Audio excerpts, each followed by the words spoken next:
Once upon a time, in a cozy corner of a bustling meadow, there lived a small mouse named Milo. Milo was a curious little fellow with a fluffy tail and bright, twinkling eyes. He lived in a snug burrow beneath a towering oak tree with his family, where they enjoyed stories, snacks, and sunny days. One day, as Milo scurried out of his burrow to explore, he noticed something unusual. The sun was shining brightly in the sky, but it seemed to be grinning at him. Milo squinted and looked up. Indeed, the sun had a wide, warm smile that seemed to twinkle just for him. Milo had heard stories about magical things happening in the meadow, but he'd never seen anything like this. He wondered if the sun was playing a trick. With a determined twitch of his whiskers, Milo decided to find out what was going on. He scampered over to the old wise owl, Oliver, who lived in a grand oak tree nearby. Oliver was known for his knowledge about everything that happened in the meadow. "Oliver," Milo called as he approached, "the sun is smiling at me. Do you think it's playing a trick?" Oliver blinked his large, round eyes and peered up at the sky. He hooted thoughtfully. "It does seem rather peculiar. The sun is known to be quite playful sometimes. Maybe it wants to share a special secret with you." Milo's eyes sparkled with excitement. "A secret? What kind of secret?" Oliver ruffled his feathers. "There's an old tale about the sun playing tricks to help friends discover something wonderful. Why don't you follow its path and see where it leads you?" Milo thanked Oliver and set off with a skip in his step. He followed the sun's warm golden rays as they danced playfully across the meadow. The sunbeams seemed to guide him towards a patch of wildflowers, where a little butterfly fluttered by.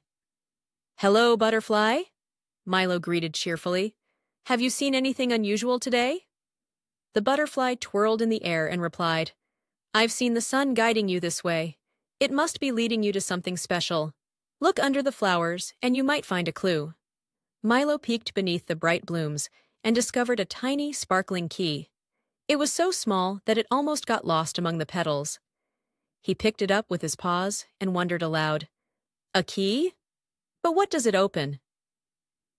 As he continued his journey, Milo came across a babbling brook. The water sparkled in the sunlight, and on the opposite bank, a wise old turtle named Tilly was sunbathing. "Milo," Tilly called out, "I see you've found the sun's key.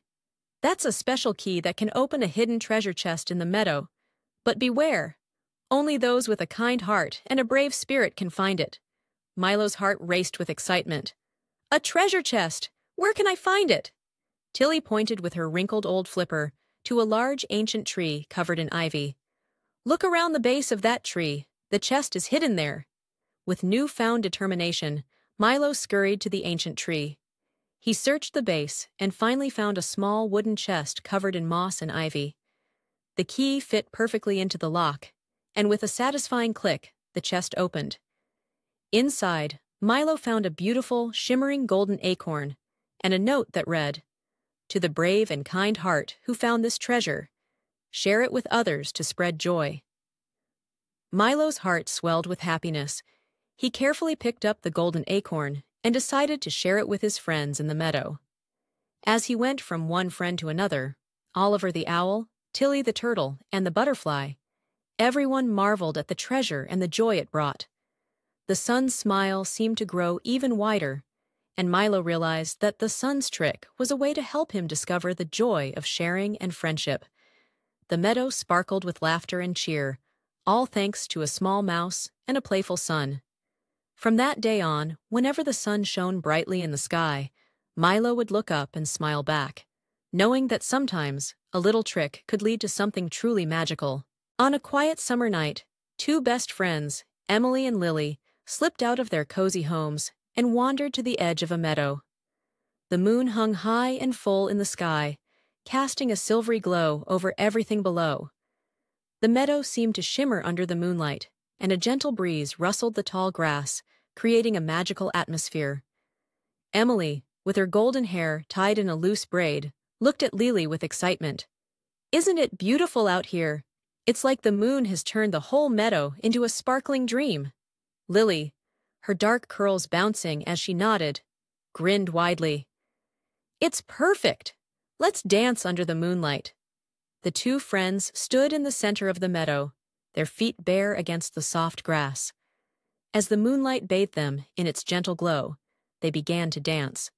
They twirled and spun, their laughter mingling with the whispers of the wind.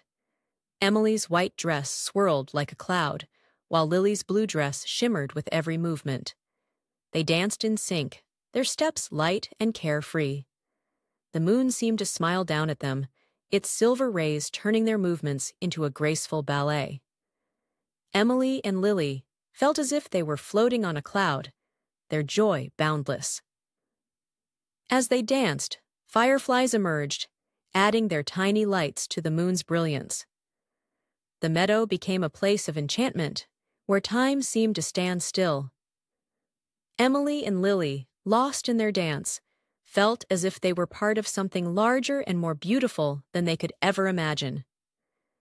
After what felt like hours, they slowed their steps, still holding hands. They lay down in the grass, looking up at the moon that had watched over their dance.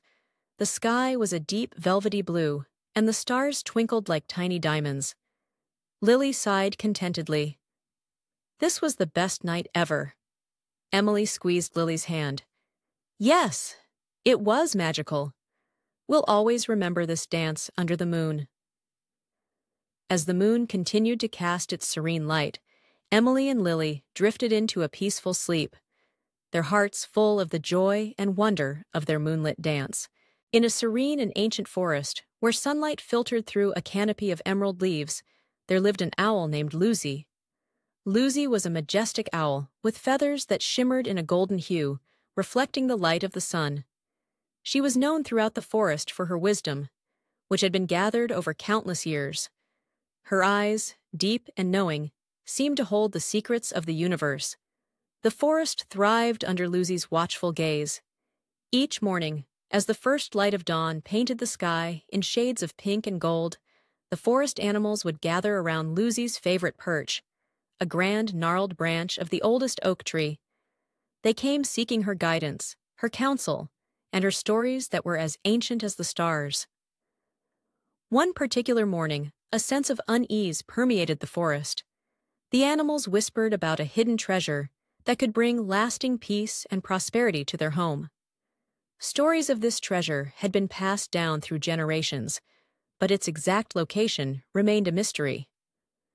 Lucy, perched high above, listened intently to their concerns. With a soothing hoot, she calmed the anxious crowd. "Do not worry, dear friends," she said in her gentle, melodic voice. "The treasure you seek has been waiting for the right time to reveal itself. Let us embark on this journey together." With a flutter of her golden wings, Lucy led the animals to the ancient oak, a tree so old that its roots seemed to intertwine with the very essence of the forest. The animals, from the tiniest mouse to the proud stag, followed in awe, trusting Lucy's wisdom implicitly. At the base of the oak, Lucy began to chant softly in an ancient language, her voice echoing through the still morning air. The tree's bark began to shimmer and shift, revealing intricate patterns that glowed with an otherworldly light. The animals gasped in wonder as Lucy continued her incantation. A hidden compartment within the oak's trunk slowly revealed itself, and within it, nestled in a bed of moss, was a golden key. Lucy carefully grasped the key in her talons, and with a reassuring glance at the animals, she flew to the heart of the forest, where the sunlight danced on the forest floor. At the center of the forest lay a beautiful, ornate chest, partially buried under a blanket of leaves and vines. The chest was decorated with ancient runes and symbols that pulsed with a gentle, rhythmic glow. Lucy approached the chest, her heart filled with a deep sense of purpose. With a delicate turn of the golden key, Lucy unlocked the chest. As the lid creaked open, a warm, soothing light spilled out, casting a golden glow that illuminated the entire clearing. Inside the chest lay a crystal, its surface smooth and reflective, radiating a soft, harmonious light. The animals gathered around in awe as the crystal's light spread through the forest, touching every leaf, every creature, and every corner of their home. The once anxious animals felt a deep sense of calm and joy as the crystal's light brought a profound sense of peace and unity. Lucy, with a wise smile, addressed the animals. This crystal embodies the harmony and balance that our forest has always cherished. It was hidden here to remind us that peace comes from within, and it is our shared responsibility to nurture it. The animals celebrated their newfound harmony with joyous songs and dances. The forest flourished, and the golden light of the crystal continued to bathe their home in a warm, comforting glow. From that day forward, Lucy remained the forest's guiding light, her golden feathers a symbol of wisdom and peace. The animals knew that as long as Lucy watched over them, their forest would always be a place of harmony and tranquility. On a bright, sunny afternoon, 3 friends, Jack, Eric, and Betty, were playing in the garden behind Jack's house. The garden was a vibrant, magical place filled with blooming flowers, fluttering butterflies, and tall, swaying trees. Today, however, the garden had a special touch of magic. A brilliant rainbow arched across the sky, its colors stretching from one end of the garden to the other. Jack, the tallest of the 3, pointed up and exclaimed, "Look at that rainbow! It's so colorful! Let's see if we can find where it touches the ground." Eric, always up for an adventure, clapped his hands excitedly. "Let's go explore! Maybe there's a pot of gold at the end of it." Betty, the dreamer of the group, smiled and said, "Or maybe we'll find a magical creature or a secret land." The 3 friends raced across the garden, their laughter filling the air. The rainbow seemed to dance above them, leading them toward the far corner of the garden, where the grass was particularly lush and green. The flowers were unlike any they had seen before, brightly colored and sparkling with a gentle, iridescent sheen. Betty knelt down and touched one of the flowers. "These flowers are magical! Look how they shimmer in the sunlight!" Jack, curious as ever, picked a flower carefully and noticed something even more amazing. "Hey, there's a tiny note tucked inside the flower." Eric peered over Jack's shoulder as he gently opened the note. It read, "To those who find this rainbow's end, a wish you may make, one for a friend." What should we wish for? Eric wondered aloud. Betty thought for a moment and then said, "How about we wish for something that can make everyone happy?" Jack and Eric nodded in agreement. They closed their eyes and made a silent wish together, hoping that their wish for happiness and joy would spread throughout the garden and beyond. As they opened their eyes, the garden seemed even more magical. The rainbow's colors appeared to brighten, and the wildflowers seemed to glow even more warmly. The friends spent the rest of the afternoon playing and laughing under the rainbow, feeling a special joy that came from their shared wish. The garden, with its vibrant colors and newfound magic, memory of their rainbow adventure, would stay with them forever. Mary was a small girl with a big love for candies. From colorful lollipops to chewy gummy bears, her days were filled with the sweet joy of sugary treats. Every afternoon, after school, Mary would race home, eager to dive into her jar of candies that she kept hidden on a high shelf in the kitchen. One sunny afternoon, as Mary munched on her favorite strawberry lollipops, she felt a twinge in her tooth. At first, she ignored it, too absorbed in the sweet taste of her treat. But as the days passed, the twinge grew into a sharp ache that seemed to get worse each time she indulged in her beloved candies. Finally, the pain became too much for Mary to bear. She went to her mother, holding her cheek and wincing. "Mommy, my tooth hurts so much." Her mother looked at her with concern and gently took Mary's face in her hands. "Let's see what's wrong, sweetie." After a quick examination, her mother nodded thoughtfully.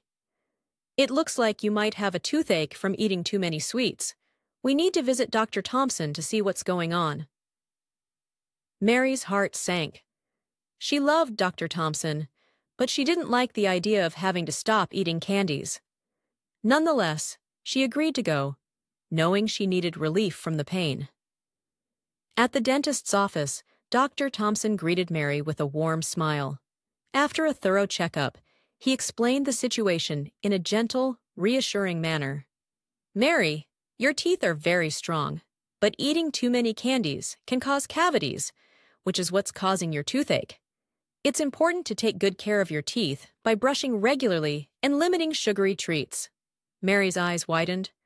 "So I can't eat candies anymore?" Dr. Thompson nodded. "You can still have a few treats now and then, but it's best to enjoy them less often. Your teeth will thank you for it." Mary's heart felt heavy, but she understood the importance of taking care of her teeth. As she left the dentist's office, her mother held her hand. "We'll make sure to find some new ways to enjoy treats that are better for your teeth," her mother said comfortingly. Over the next few weeks, Mary began to explore new ways to satisfy her sweet tooth.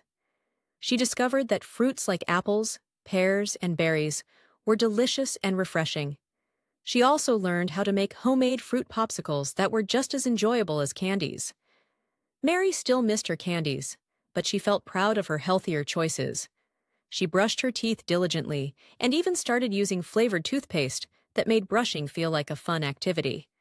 Her toothache gradually went away, and she felt better than ever. One day, while playing with her friends, Mary shared her story. "I used to eat too many candies and got a toothache," she explained, "but now I've found new treats that are just as tasty and good for my teeth." Her friends listened with wide eyes and nodded thoughtfully. Mary smiled, feeling glad that she had turned a difficult situation into something positive. She had learned the value of balance and the importance of taking care of herself. From then on, Mary enjoyed her new, healthier treats and still had the occasional candy, just enough to savor the sweetness without hurting her teeth. And whenever she shared her story, she always ended with a grin, reminding everyone that a little bit of sweetness could be enjoyed wisely.